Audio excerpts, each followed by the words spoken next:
বাজারে ভোজ্য তেলের সরবরাহ এখনও স্বাভাবিক হয়নি। খুচরা বিক্রেতারা বলছেন সয়াবিন তেলের দাম বাড়ানোর পরও সরবরাহ স্বাভাবিক নেই, কমেনি আলু পেঁয়াজের দামও। তবে শীতকালীন সবজির সরবরাহ বাড়ায় দাম কিছুটা কমের দিকে। দাম নিয়ে অসন্তুষ্ট ক্রেতারা বাজার মনিটরিং বাড়ানো ও সিন্ডিকেট ভাঙার উপর জোর দিয়েছেন। সহকর্মীদের তথ্য ও ছবিতে প্রতিবেদন।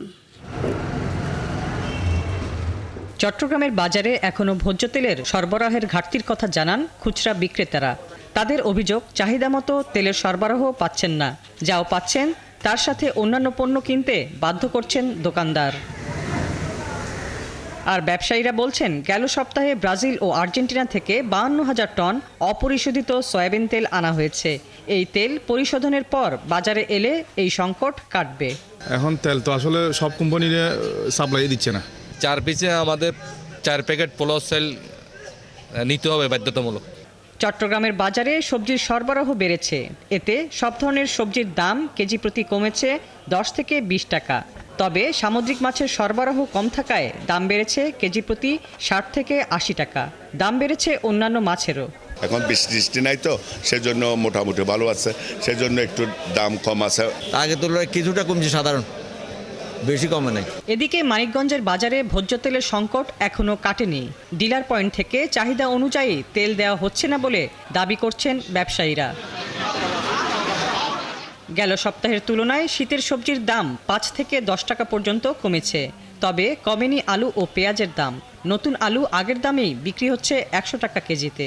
বোতলটা অনেক দোকানদাররা কাইটেও বিক্রি করতেছে এই কারণে খোলা তেলের দাম বেশি। 70টা 80টা 90টা কেজি 100 টাকা কেজি চলতেছে। আমরা কোনটা করে। যশোরের বাজারে আলু ও সয়াবিন তেলের দাম নিয়ে সন্তুষ্ট হতে পারছেন না ক্রেতারা। দোকানদাররা বলছেন, গত 15 দিন ধরে বাজারে সয়াবিন তেলের সরবরাহ খুবই কম। তবে আলু ও পেঁয়াজ ছাড়া অন্য সব সবজির দাম রয়েছে ক্রেতাদের নাগালের মধ্যে। তেলের বাজার হিসেব বাড়ি নাই, কিন্তু তেল বেশি দামে বিক্রয় হচ্ছে। শীতকালীন যে সবজিগুলো উঠেছে প্রচুর পরিমাণে উঠছে, আর দামটা মোটামুটি কম আছে। মুন্সিগঞ্জে মৌসুমী সবজিতে বাজার সয়লাভ হলেও দাম আকাশ ছোঁয়া। ক্রেতারা জানান, দাম নিয়ন্ত্রণে বাজার মনিটরিং ছাড়া গতি নেই। এদিকে গাজীপুরে শাকসবজির দরদাম নিয়ে সন্তুষ্ট হতে পারছেন না ক্রেতারা। তারা বলছেন, গত বছরের তুলনায় একই সময়ে এই মৌসুমে প্রায় সবকিছুর দামই বেশ চড়া। এখন হচ্ছে সবজির তো বড় মৌসুম, এখন সবজি থাকে সব অনেক কম দামে, এখন হচ্ছে দাম আগের থেকে তুলনায় বেশি কিনতে হয়।